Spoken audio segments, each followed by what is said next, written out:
So welcome back dear students in Ritika mathematics class. I hope you all are fit and fine. So students start करते हैं आज का video और आज हम देखने वाले हैं एक बहुत इंपॉर्टेंट टॉपिक है हमारा मैथमेटिकल रीजनिंग का विच इज वैलिडिटी। यानी कि वैलिडिटी किसी भी स्टेटमेंट की हम कैसे चेक करते हैं कि ट्रू है या नहीं, तो उसको हम समझने वाले स्टूडेंट। तो सबसे पहले मैं कुछ यहाँ पर आपको यानी कि एंड और स्टेटमेंट के लिए वैलिडिटी एक बार रिकॉल करवा देती हूँ, देन हम उसके बाद आएंगे इफ देन वाले स्टेटमेंट्स के लिए। ठीक है, तो सबसे पहले कुछ यहाँ पर बेसिक सी चीजें हम लिख लेते हैं कि वैलिडिटी स्टेटमेंट क्या होता है, तो इसको आप नोट डाउन कर लीजिएगा। तो सबसे पहले रूल 1 हमारा क्या है, रूल 1 हमारा एंड के लिए है स्टूडेंट। ठीक है, अगर हमारे पास दो स्टेटमेंट है पी एंड क्यू, मैं एक बार रिकॉल करवा देती हूँ, इसकी वैलिडिटी आपने वैसे भी पढ़ी है। अगर ट्रू होने के लिए क्या होना चाहिए, फॉर ट्रू, अगर ये ट्रू कंपाउंड स्टेटमेंट बनाते हैं उसके लिए क्या होना चाहिए, दोनों सिंपल या दोनों कंपोनेंट स्टेटमेंट का ट्रू होना जरूरी है। ठीक है, तो for true both must be true, both must be true. इसको मैं ज्यादा डिटेल में यहाँ पर डिस्कस अभी नहीं करने वाले स्टूडेंट, क्योंकि इसके लिए हमने प्रॉपर एक जो इसका वैलिडिटी टेबल होता है, ट्रुथ टेबल, वो हमने ऑलरेडी फॉर्म किया हुआ है, तो आप उसको जाके देख सकते हैं। जो इंट्रोडक्शन वीडियो मैंने बनाया है रितिका मैथमेटिक्स क्लास में, जाके प्लीज उसको चेकआउट कर लीजिए आप कि एंड वाले स्टेटमेंट के लिए हमारा ट्रुथ टेबल क्या होता है। ठीक है, तो यानी कि अगर ये कंपाउंड स्टेटमेंट देंगे, ये दोनों कंपोनेंट स्टेटमेंट, एंड के केस में क्या होता है स्टूडेंट, तभी आपको ट्रू वैल्यू मिलती है जब दोनों स्टेटमेंट आपके ट्रू होने चाहिए, पी भी ट्रू होना चाहिए और क्यू भी आपका ट्रू होना चाहिए। तो ये तो है आपका रूल 1। नाउ रूल 2 क्या कहता है वैलिडिटी के लिए, तो सेकंड रूल है हमारा और के केस के लिए। ठीक है, तो ये है स्टेटमेंट अगर पी और क्यू है तो स्टेटमेंट हमारे पास है विद और। ठीक है, अगर और की बात हो रही है स्टूडेंट, स्टेटमेंट विद अगर और की बात हो रही, तो और के लिए किसी एक के ट्रू होने से हमारा क्या हो जाता है, जो पी और क्यू होगा यानी कि जो कंपाउंड स्टेटमेंट होगा वो हमारा ट्रू हो जाता है। ठीक है, तो और के केस में क्या हो जाएगा, any one is true, any one is true. ठीक, तो यानी कि जैसे हमने, आपको याद होगा इस तरीके से ट्रुथ टेबल हमने पढ़ी हुई थी स्टूडेंट। तो ये था पी स्टेटमेंट, क्यू था, ये दोनों कंपोनेंट स्टेटमेंट थे या सिंपल स्टेटमेंट थे। ठीक है, और इसका यानी कि आप ऐसे पी और क्यू, ठीक है, इस तरीके का आपने पढ़ा था कि अगर पी ये स्टेटमेंट ट्रू है, ये फॉल्स है, तो ये आपका ट्रू हो जाता है। अगर ये फॉल्स है, ये ट्रू है, तो भी ये ट्रू हो जाता है। ठीक है, अगर दोनों ही ट्रू है तब तो ये ट्रू होगा ही, पी और क्यू। अगर दोनों फॉल्स होते हैं स्टूडेंट, उसी केस में ये फॉल्स होता है, यानी कि और के केस में।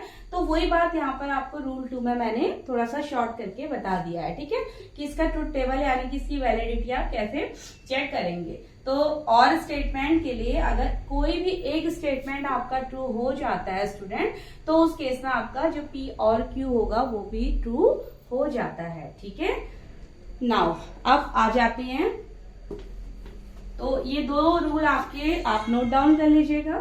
ऐसे ही रूल 3 इफ देन के लिए हो जाता है, रूल 3 है इफ और देन कंडीशन के लिए। ठीक है, जिसको हम यहाँ पर डिस्कस करेंगे इफ और देन वाले स्टेटमेंट के लिए। तो इसमें वैलिडिटी चेक करने के लिए स्टूडेंट हमारे पास 3 मेथड्स होते हैं, विच इज डायरेक्ट मेथड, दूसरा हमारे पास होता है कॉन्ट्रा पॉजिटिव मेथड और कॉन्ट्राडिक्शन मेथड। ठीक है, पहला है direct method, Contra positive method.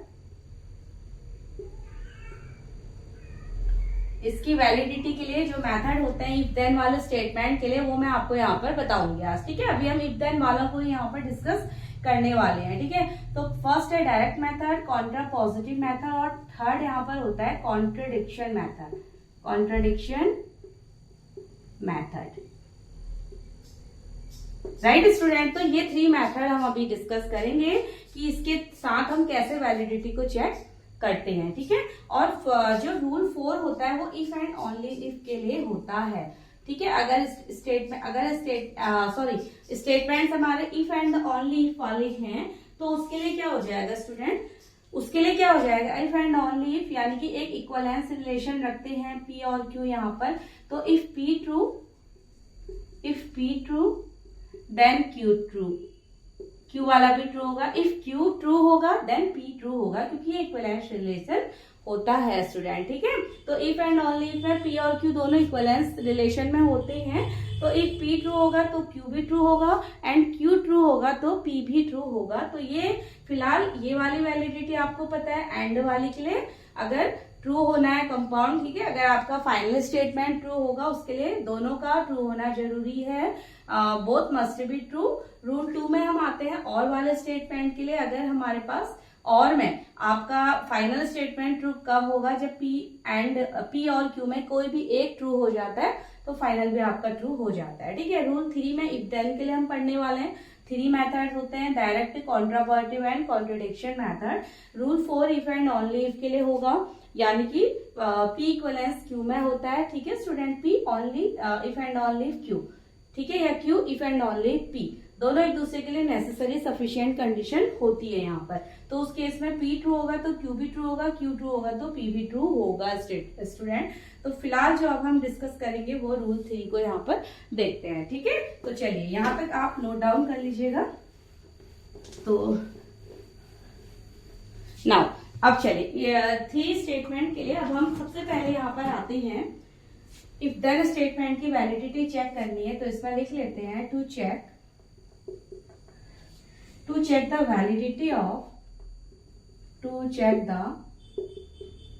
validity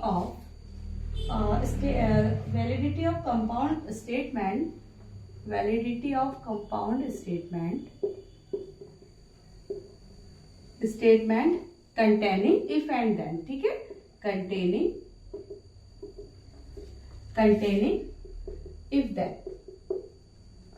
if then जो कंटेन करते हैं, वी हैव फॉलोइंग 3 मेथड्स, ठीक है। तो वी हैव फॉलोइंग 3 मेथड्स। अब मेथड्स आपको मैंने बता दिए हैं, पहला डायरेक्ट मेथड, दूसरा कॉन्ट्रापॉजिटिव, तीसरा कॉन्ट्राडिक्शन मेथड स्टूडेंट। तो फर्स्ट मेथड जो हम यहाँ पर देखेंगे वो है डायरेक्ट मेथड, ठीक है। अब डायरेक्ट मेथड में वैलिडिटी चेक करने के कुछ हमारे पास स्टेप्स होते हैं स्टूडेंट। तो पहले मैं आपको वो स्टेप बताऊंगी और फिर हम एग्जांपल की हेल्प से उस स्टेप में हम क्या करेंगे, स्टेप्स फॉलो करेंगे, तो आपको वैलिडिटी चेक करना आ जाएगा, ठीक है। तो डायरेक्ट मेथड में जो हम स्टेप 1 फॉलो करेंगे वो हमारे पास क्या होगा, स्टेप 1 हमारा होगा, सबसे पहले write the compound statement,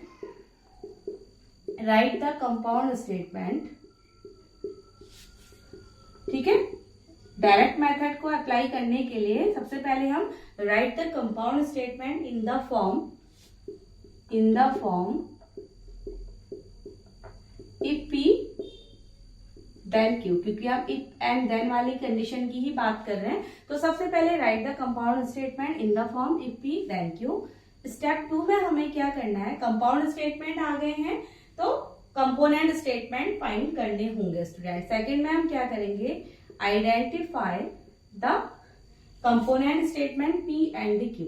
compound से आप कंपोनेंट स्टेटमेंट फाइंड कर सकते हैं, component statement P and Q अलग अलग हम इन्हें फाइंड कर लेंगे, जिनसे को मिलके हमें कंपाउंड स्टेटमेंट बनाया जाता है, ठीक है स्टूडेंट। नाउ स्टेप 3 में हम क्या करेंगे, एज्यूम करेंगे कि P is true, assuming P is true, ठीक है। पी को हम ट्रू एज्यूम करेंगे और फाइंड करेंगे कि क्यू वाला ट्रू है या फॉल्स है, ठीक है। Assuming P is true, find weather Q is true और फॉल्स, और क्यू की वैलिडिटी को हम यहाँ पर फाइंड करेंगे स्टूडेंट, ठीक है। नाउ थर्ड स्टेप और लास्ट स्टेप होगा हमारा, देखिए अगर ये क्यू ट्रू आ जाएगा स्टूडेंट तो हमारा कंपाउंड स्टेटमेंट भी ट्रू हो जाएगा, ठीक है। तो फोर्थ स्टेप में क्या हो जाएगा, the compound statement is true, the compound statement is true if Q is true, ठीक है, इफ क्यू इज ट्रू। तो ये 4 स्टेप्स हैं जिसको हम वैलिडिटी डायरेक्ट मेथड से if and only if then type statement की जब हमें वैलिडिटी चेक करनी है by using direct method, then we will apply this 4 steps student. ठीक है, तो first step is saying that write the compound statement in the form if P then Q, यानी कि सबसे पहले जो आपको कंपाउंड स्टेटमेंट दिया जा रहा है जिसकी आपको वैलिडिटी चेक करनी है उसको आप लिख लीजिए। ठीक है, सेकेंड स्टेप में आप क्या करिए कि दोनों कंपाउंड स्टेट के अलग अलग जो कंपोनेंट स्टेटमेंट है यानी कि पी एंड क्यू की फॉर्म में उन्हें फाइंड कर लीजिए। ठीक है, थर्ड स्टेप में आपको क्या करना है, पी वाले को आपको ट्रू एज्यूम कर लेना है और क्यू को फाइंड करना है कि वो ट्रू है या नहीं। अगर आपका क्यू स्टेटमेंट ट्रू आ जाता है तो डेट इज कि जो आपका कंपाउंड स्टेटमेंट होगा वो भी ट्रू होगा स्टूडेंट। तो ये हमारा डायरेक्ट मेथड का तरीका होगा। ठीक है, तो अब एक एग्जांपल ले लेते हैं। तो सबसे आप यहाँ पर वीडियो को पॉज करके प्लीज इसको नोट डाउन कर लीजिएगा स्टूडेंट। ठीक है, नाउ अब डायरेक्ट मेथड के लिए जैसे मुझे यहाँ पर एग्जांपल लेके मैं आपको ये स्टेप से यहाँ पर रिकॉल करवाते हुए देखेंगे। ठीक है, तो जैसे मेरे पास एक क्वेश्चन आता है कि चेक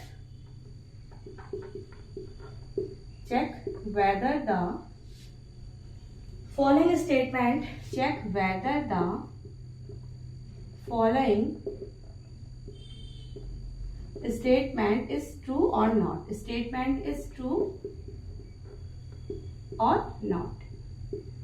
ठीक है, तो हमें एक स्टेटमेंट दिया जा रहा है, अभी मैं यहाँ पर लिखने वाली हूँ, सो हमें डायरेक्ट मेथड से बताना है कि वो ट्रू है या नहीं स्टूडेंट। तो स्टेटमेंट कुछ इस तरीके का है, if X Y is element of Z, यानी कि इंटीजर के एलिमेंट्स हैं एक्स और Y, are such that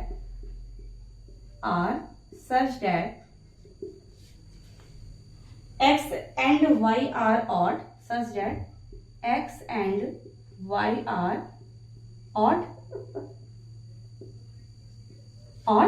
then X Y is odd. ठीक है, then X Y means multiple और एक्स वाई इज ऑड।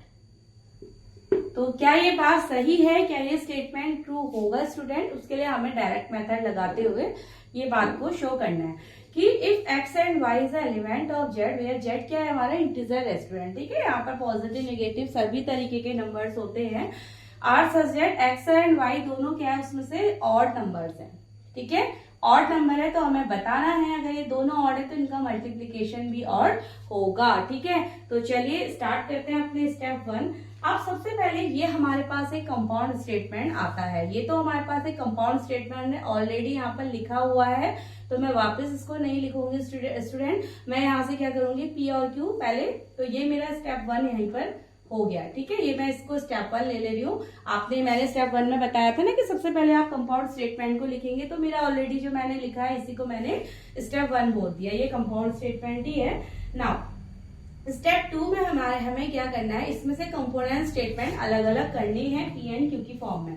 तो पी में क्या ले लेती हूँ कि X and Y is element of Z. ठीक है, पी स्टेटमेंट हो गया X Y is element of Z, are such that X and Y are odd, are such that X and Y are odd. ठीक है, P और Q statement क्या हो जाएगा कि एक्स वाई यानी कि multiple of X Y is odd, ये क्यू स्टेटमेंट हो गया कि एक्स वाई इज ऑड। अगर एक्स वाई दोनों अलग अलग ऑड है तो उनका मल्टीपल भी ऑड होगा, ये मेरा क्यू स्टेटमेंट यहाँ पर बन जाता है स्टूडेंट। अब थर्ड स्टेप में क्या था, स्टेप 3 कर रहे हैं हम, एज्यूम कर रही हूं मैं कि पी वाला ट्रू है। ठीक है, assume P statement is true, statement is true. हमने स्टेप 3 लिखा था कि हमें एज्यूम कर लेना है कि पी स्टेटमेंट ट्रू है और क्यू को हमें ट्रू या फॉल्स चेक करना है। ठीक है स्टूडेंट, तो क्यू के लिए अब हम चेक करते हैं। तो चलिए अब क्यू को चेक करने के लिए, यानी कि एज्यूम पी को तो हमने एज्यूम कर लिया कि ये ट्रू है। नाउ अब क्यू को हम चेक करते हैं, तो स्टेप 3 का ये पार्ट होगा यहाँ पर, दैट इज एज्यूम क्या कर लिया मैंने कि एक्स वाई ऑड है। ठीक है, ये मैं ट्रू मानते हुए चल रही हूँ स्टूडेंट। तो assume that X Y is element of Z such that X Y are odd. ठीक है, such that x and y are odd, यानी कि मैं p को अगर ट्रू मानती हूँ, p को मैंने ट्रू एज्यूम कर लिया, इसका मतलब मैं x y को ऑड एज्यूम कर रही हूँ स्टूडेंट, ठीक है। तो q को मैं ट्रू और फॉल्स यहाँ पर चेक करूंगी, ठीक है। तो नाउ इसके लिए मेरे को यहाँ से इरेज करना होगा, ठीक है स्टूडेंट। तो इसको चलिए यहाँ पर मैं इरेज कर लेती हूँ और मैं यहाँ पर आगे इसको कंटिन्यू करती हूँ फॉर q के लिए, ठीक। तो अब q x y, तो x और y को मुझे ऑड नंबर एज्यूम करना होगा, तो मैंने ऑड मान लिया है। तो देन x से क्या हो जाएगा स्टूडेंट, कोई भी इसको ऑड नंबर ले लीजिए, ऑड मल्टीपल ले लीजिए। तो मैं यहाँ पर ले लेती हूँ लेट 2k1 प्लस 1 मैंने x मान लिया, ठीक है। एंड y मैंने क्या मान लिया, 2k2 प्लस 1। k1 k2 आप जो भी पुट करेंगे, 1 आप पुट करेंगे, आपको ऑड वैल्यूज यहाँ पर मिलेगी स्टूडेंट, ठीक है। जैसे अगर आप 0 पुट कर लेते हैं तो 1 मिल जाएगा, 1 पुट करेंगे तो आपको 3 मिलेगा, यानी कि ऑड वैल्यूज के लिए मैंने ये ले लिए नंबर्स, ठीक है। तो 2k1 प्लस 1 और 2k2 प्लस 2 1 मैंने x और y यहाँ पर एज्यूम कर लिया है, ठीक है। For some integer k1 k2, for some integer k1 and k2। अब ये तो आपको पता है स्टूडेंट कि हम ऑड नंबर, आपने अलजेब्रा वगैरह भी जब किया हुआ है, तो ऑड नंबर के लिए जो हम एक कह सकते हैं आप nth टर्म्स यानी कि हम लेते हैं कोई भी, तो मैंने वैसे यहाँ पर k1 k2 इसको एक सिंप्लीफाइड फॉर्म मैंने यहाँ पर लिख दी है। k1 k2 आप जो भी पुट करेंगे आपको यहाँ पर ऑड वैल्यूज ही मिलेंगी, ठीक है। और जो मैंने माना है कि मैं मानते हुए चल रही हूँ कि p के जो x y है ये दोनों ऑड है, ठीक है। मैंने एज्यूम किया है p को, तो मैं यहाँ से q को ट्रू करने वाली हूँ, ठीक है। तो इस कंडीशन में x और y क्या हो जाएगा, मल्टीपल ऑफ x y। तो कर लेते हैं twice k1 plus 1 and multiplies twice k2 plus 1, ठीक है। x और y की वैल्यूज है, इनको मल्टीप्लाई करेंगे तो वी गेट 4k1 k2, ये हो जाएगा 4k1 k2 plus 2 plus sorry ये हो जाएगा 4 और 2k1 plus now 2k2 plus 1, ठीक है स्टूडेंट। तो ये हमें वैल्यू मिल रही है 4k1 k2 plus 2k1 plus 2k2 plus 1। Now अब यहाँ से इसमें से 2 को मैं देखिए इस वाली वैल्यू में से अगर मैं 2 कॉमन ले लूं तो क्या हो जाएगा, ये हो जाएगा 2k1 plus k2, 2k1 plus k2 हो जाएगा स्टूडेंट, ठीक है। 2k1 प्लस k2 हो जाएगा। अब आप कह सकते हैं कि देखिए यहां तक तो ये नंबर आपके क्या थे, मल्टीपल ऑफ इवन नंबर है, यानी कि 4 का मल्टीपल 2 का मल्टीपल, तो ये तो इवन था। बट जो ये प्लस 1 आया ये क्या दे देगा, ऑड नंबर दे देगा, यानी कि आप जब कोई भी दो इवन नंबर पर प्लस 1 कर देते हैं then you will get odd number. तो ये क्या हो गया, यानी कि एक्स वाई, यानी कि आप कह सकते हो कि एक्स वाई भी यहाँ पर क्या आ चुका है, ऑड आ चुका है स्टूडेंट, ठीक है। तो मुझे ये लाइन भी यहाँ से रिमूव करनी होगी फाइनल स्टेटमेंट देने के लिए। तो आई होप समझ आया होगा। मैंने x 2k1 प्लस 1 यहाँ पर एज्यूम किया था और क्योंकि मैंने मान लिया था ना स्टेप 3 में कि p स्टेटमेंट ट्रू है, और p स्टेटमेंट ट्रू मानने का मतलब क्या था कि p का जो एक्स वाई है वो ऑड है, यही तो कह रहा था p स्टेटमेंट, ठीक है। तो मैंने ऑड माना और मैंने ऑड यहाँ पर इसको ऑड वैल्यूज दे दी थी 2k1 प्लस 1 2k2 प्लस 1, ठीक ना। वेरिएबल की फॉर्म में हमने ले लिया था। अब इनको हमने एक्स वाई निकाला, यानी कि q के लिए मुझे इसको ट्रू करना था। क्यों कह रहा है कि एक्स वाई क्या है, ऑड है, मल्टीपल। तो ये मैंने जब मल्टीप्लाई किया स्टूडेंट, तो यहाँ तक तो ये आप समझ लीजिए ये दोनों इवन नंबर्स है, ये मल्टीपल ऑफ 4 यानी कि even, multiple of 2 even. But plus 1 होते ही इवन में प्लस 1 आप करेंगे then you will get odd value, ठीक है। तो यानी कि एक्स वाई भी क्या हो गया स्टूडेंट, आप कह सकते हैं कि X Y is multiple of X Y is odd, so Q is true, ठीक है। Q इज ट्रू, और Q अगर ट्रू हो गया तो इसका मतलब क्या हो गया, statement if P then Q is true. तो फाइनल लाइन भी यहां लिख लेते हैं देन। तो फाइनली मैं यहां पर लिख लेती हूं thus the statement if P then Q is true, ठीक है, हमने डायरेक्ट मेथड में यही बात बोली थी कि P एज्यूम करते हैं और Q को ट्रू P को हम ट्रू एज्यूम कर लेते हैं, Q को हम देन प्रूफ करते हैं कि वो ट्रू है या फॉल्स है। तो हमारा Q यहाँ अगर Q ट्रू आ जाता है तो कंपाउंड स्टेटमेंट में भी आपका ट्रू हो जाता है स्टूडेंट। तो यही हमारा डायरेक्ट मेथड के स्टेप्स थे। नाउ तो चलिए डायरेक्ट मेथड का यही तरीका है, सेम इसी पैटर्न में आप बाकी क्वेश्चंस को भी ट्राई कर सकते हैं। ठीक है, नाउ सेकंड मेथड में मैं आती हूँ, that is Contra positive method. अब वैलिडिटी चेक करने के लिए कॉन्ट्रा पॉजिटिव मेथड की तरफ हम बढ़ने वाले हैं। नाउ तो सेकंड मेथड है कॉन्ट्रा पॉजिटिव। ठीक है student, second method Contra positive method.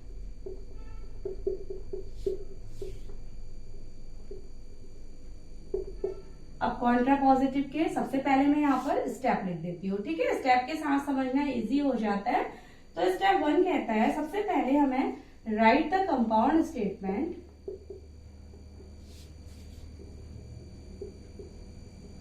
Right the compound statement in the form if P then Q, if P then Q।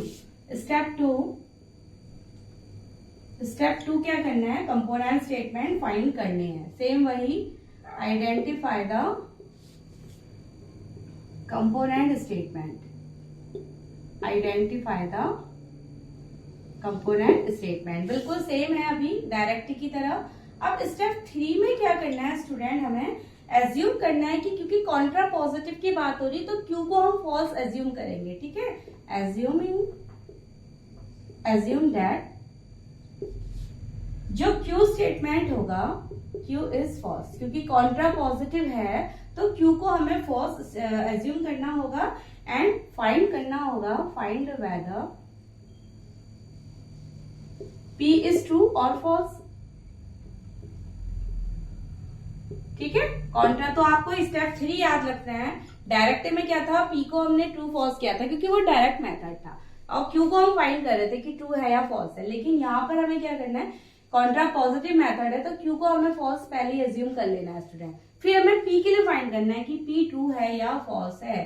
तो स्टेप 4 आपका आ जाएगा, अगर आपको कंपाउंड P फॉल्स हो जाता है तो कंपाउंड स्टेटमेंट Q तो फॉल्स हमने एज्यूम किया ही था, इस केस में अगर P फॉल्स होगा तभी आपका कंपाउंड स्टेटमेंट ट्रू होता है स्टूडेंट। ठीक है, the compound statement is true, क्योंकि कॉन्ट्रा पॉजिटिव है इसलिए हमें फॉल्स को चेक करना है। ठीक है, the compound statement is true if P is false. P को ट्रू के लिए हमें P अगर ट्रू होता है तब ये कंपाउंड स्टेटमेंट ट्रू नहीं होगा। कंपाउंड स्टेटमेंट ट्रू कब होगा, जब Q भी फॉल्स हमने एज्यूम किया, P भी अगर फॉल्स आता है तो हमारा कंपाउंड स्टेटमेंट ट्रू होगा स्टूडेंट। क्योंकि आपको पता है कॉन्ट्रा पॉजिटिव मतलब कुछ निगेशन दोनों के साथ हम इस तरीके का लेते हुए चलते हैं, यानी कि नॉट वाले केसेस होते हैं तो फॉल्स लेते हुए हम यहाँ पर रखेंगे। ठीक है, नाउ तो चलिए स्टेप आप यहाँ तक नोट डाउन कर लीजिएगा स्टूडेंट। आप इसको एग्जाम्पल की हेल्प से यहाँ पर समझ लेते हैं।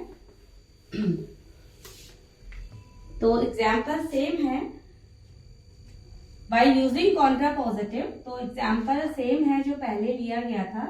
If X Y is element of Z such that X Y is odd, then both x and y are odd, then both x and y are odd। ठीक है स्टूडेंट, कुछ पहले का ही जैसा है स्टेटमेंट, बस थोड़ा सा चेंज कर दिया है। पहले इसको ले लिया गया है, then X Y are odd अलग अलग, यानी कि अगर मल्टीपल ऑड है तो एक्स वाई अलग अलग भी क्या होंगे, ऑड होंगे। तो ये हमारा स्टेटमेंट आ गया है। ठीक है, तो अब स्टेप 1 तो हमारे पास ये है कंपाउंड स्टेटमेंट की फॉर्म। तो स्टेप 2 जो हमारा कहता है कि कंपोनेंट स्टेटमेंट निकाल लीजिए, वही मैं यहाँ पर से निकाल लेती हूँ स्टूडेंट। तो मैं ले रही हूँ कि X Y is element of Z such that X Y is odd. ये हो गया मेरा पी स्टेटमेंट। और क्यू स्टेटमेंट क्या हो जाएगा कि both X and Y are odd, both X and Y are odd, ठीक है, पी एंड क्यू स्टेटमेंट। ये मेरे दोनों अलग अलग से कंपोनेंट स्टेटमेंट निकल गए। अब स्टेप थर्ड क्या बोला था कॉन्ट्रापोजिटिव में कि क्यू को हमें फॉल्स एज्यूम करना है स्टूडेंट, ठीक है। तो नाउ स्टेप 2, ये है हमारा स्टेप 1। स्टेप 3 क्यू को हमें फॉल्स एज्यूम करना है, ठीक है। तो assume Q is not true, यानी कि फॉल्स है। तो मैं एज्यूम कर रही हूं कि ये बात सही नहीं है, यानी कि ये फॉल्स बात है, एक्स वाई ऑड नहीं है स्टूडेंट, ठीक है। दैट इज मैं क्या एज्यूम कर रही हूं, that is assume that X Y अगर ऑड नहीं है तो क्या होंगे, इवन होंगे, ठीक है। तो मैं एज्यूम कर रही हूँ कि एक्स वाई जो एलिमेंट्स है हमारे जेड के are such that both X and Y are even. Odd को मैंने फॉल्स एज्यूम करा है, तो यानी कि मैं इनको इवन मान रही हूँ। देन एक्स क्या हो जाएगा स्टूडेंट, 2k1, ठीक है, multiple of even number, and y क्या हो जाएगा यहाँ पर 2k2, यानी कि आप k1 k2 जो भी वैल्यू रखेंगे आपको इवन वैल्यूज यहाँ पर मिलती है, ठीक है। इसमें लिख लेते हैं for some integer k1 and k2, ठीक है। तो नाउ एक्स वाई का प्रोडक्ट क्या हो जाएगा, 2k1 और 2k2, यानी कि 4k1 k2, और 4k1 k2 क्या हो जाएगा, which is even, multiple of 4 यानी कि विच इज इवन, ठीक है। किसी भी यानी कि मल्टीपल ऑफ 4 इवन नंबर है ना, तो आप ये जो भी वैल्यू रखेंगे आपको इवन ही मिलेगी, तो विच इज इवन। तो इसलिए आप कह सकते हैं since p is not true, p भी हमारा ट्रू नहीं आया, यानी कि p कंडीशन थी कि एक्स वाई ऑड होगा, multiple of X Y odd, जबकि हमने प्रूफ कर दिया कि मल्टीपल ऑफ एक्स वाई क्या इवन आ रहा है, तो p भी ट्रू नहीं है स्टूडेंट। तो इसका मतलब क्या हो गया कि then statement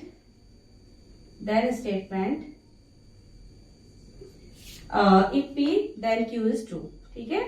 if p then q is true. अगर दोनों फॉल्स आ जाते हैं तो जो हमारा स्टेटमेंट होता है कॉन्ट्रा पॉजिटिव के केस में, तभी वो ट्रू होता है स्टूडेंट, ठीक है। तो ये था Contra positive method. Now last method इसमें है कॉन्ट्राडिक्शन मेथड, ठीक है। कॉन्ट्राडिक्शन आप नाम से ही आप समझ सकते हैं कि कॉन्ट्राडिक्ट होगा हमारा यहाँ पर स्टेटमेंट। तो थर्ड मेथड भी यहाँ पर समझ लेते हैं। Now this is contradiction method.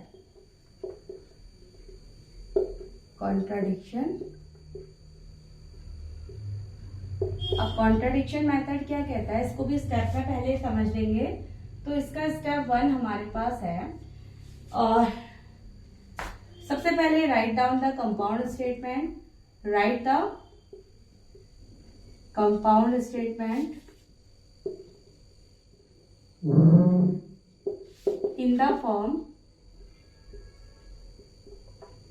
if p then q, ठीक है स्टूडेंट। फर्स्ट स्टेप सेम है, सेकेंड स्टेप भी सेम है कि हमें फिर identify the component statement, identify the component statement, दोनों में से कंपोनेंट स्टेटमेंट यानी कि p एंड q भी लिख लेते हैं, आइडेंटिफाई कर लीजिए। अब स्टेप 3 क्या है यहाँ पर, स्टेप 3 में हम करेंगे assuming that p is true, ठीक है। जैसे डायरेक्ट में हमने p को ट्रू एज्यूम किया था, वैसे ही and q is false. Contradiction की बात हो रही है, तो इसको अगर p को हम यहाँ पर एज्यूम कर रहे हैं ट्रू है, तो q को हम एज्यूम कर लेंगे फॉल्स है, ठीक है। एंड फिर कॉन्ट्राडिक्शन फाइंड करेंगे, फाइंड वेदर द, ठीक है, फाइंड, फिर कॉन्ट्राडिक्शन अप्लाई करेंगे, find whether we get a contradiction और नॉट।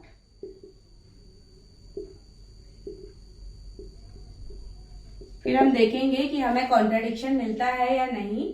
और स्टेप 4 हमारा क्या हो जाएगा student, compound statement is true the compound statement is true कब, if we get a contradiction, अगर हमें मिलता है स्टूडेंट कॉन्ट्राडिक्शन, ठीक है, if we get a contradiction. थोड़ा सा स्टेप थर्ड एंड फोर्थ में चेंज है। स्टेप थर्ड में हमें पी को ट्रू ले लेना है, क्यू को फॉल्स ले लेना है और फिर कॉन्ट्राडिक्शन को देखना है, चेक करना है, ठीक है। अगर कंपाउंड स्टेटमेंट ट्रू होगा कब, अगर हमें कॉन्ट्राडिक्शन यहाँ पर मिल जाता है, ठीक है। तो चलिए यहाँ तक आप इसको स्टेप्स नोट डाउन कर लीजिए। नाउ इसका भी एग्जाम्पल हम यहाँ पर ले लेते हैं, ठीक है। तो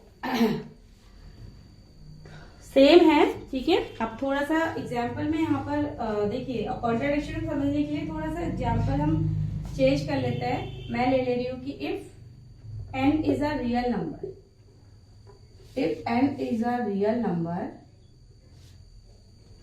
with n is greater than 3, then n square is greater than 9, ठीक है। तो ये मैंने एक नंबर लिया, statement if n is real number with n क्या है, 3 से बड़ा है तो n स्क्वायर ग्रेटर देन 9 होगा स्टूडेंट, ठीक है। तो अब सबसे पहले यही हमारा स्टेप 1 कंपाउंड स्टेटमेंट है। तो यहां से हम P और Q यानी कि अलग अलग कंपोनेंट स्टेटमेंट निकाल लेते हैं। तो P क्या हो जाएगा, n इज रियल नंबर, ठीक है, with n is greater than 3, और Q स्टेटमेंट क्या हो जाएगा, n square is greater then 9, ठीक है। ये है हमारा 1 स्टेप, ये है हमारा 2 स्टेप।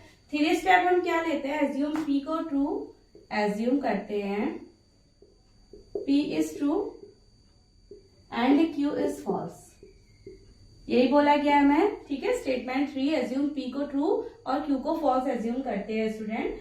तो क्या हो जाएगा, डेट इज एज्यूम, यानी कि इसको मैथमेटिकली में हमने क्या एज्यूम कर लिया है कि assume date n is real number, n is real number, इसको तो हमने ट्रू एज्यूम किया है, with n is greater than 3, और इसको हमने फॉल्स एज्यूम कर लिया है। एंड यानी कि इस कंडीशन को अगर हमने फॉल्स एज्यूम कर लिया तो हम ट्रू किसको एज्यूम कर रहे हैं कि n स्क्वायर क्या है, लेस एंड इक्वल टू 9 है। इसको हमने फॉल्स एज्यूम किया है ना, क्यू फॉल्स है, तो यानी कि ट्रू किसको एज्यूम कर रहे हैं कि n square is less and equal to 9 है, ठीक है। तो नाउ अब इस कंडीशन को थोड़ा सा सॉल्व करते हैं कि n square is less and equal 9, क्या ये बात सही होगी, देखते हैं। तो n स्क्वायर दोनों तरफ -9 कर दीजिए, यहाँ 0 लेना है अगर हमें तो ये हो जाएगा 0, ठीक है। इनइक्वालिटी को सॉल्व करना है स्टूडेंट, यहाँ हो जाएगा हमारे पास n-3 और ये हम n+3 लिख सकते हैं, n0 less and equal to 0। Now n+3 is less and equal to 0 यहाँ पर हो जाएगा क्योंकि n-3 क्या होगा हमारे पास, ग्रेटर इक्वल 0, ठीक है। n-3 तो क्या हो जाएगा, ग्रेटर इक्वल टू 0 हो जाएगा। अगर n को हम ये तो हमारा लेस देन 0 नहीं हो सकता, ठीक है। तो n+3 हमारा क्या हो जाएगा, इज लेस इक्वल टू 0, तो n यहाँ से क्या आ जाएगा, equal to -3, n is less and equal -3। जो हमारा क्या है स्टूडेंट, कॉन्ट्राडिक्शन हो रहा है, n हमारा लेस एंड इक्वल -3 हो रहा है, राइट। तो इसका मतलब क्या हो गया, यानी कि यहाँ से which is a contradiction to assume, which is a contradiction to assume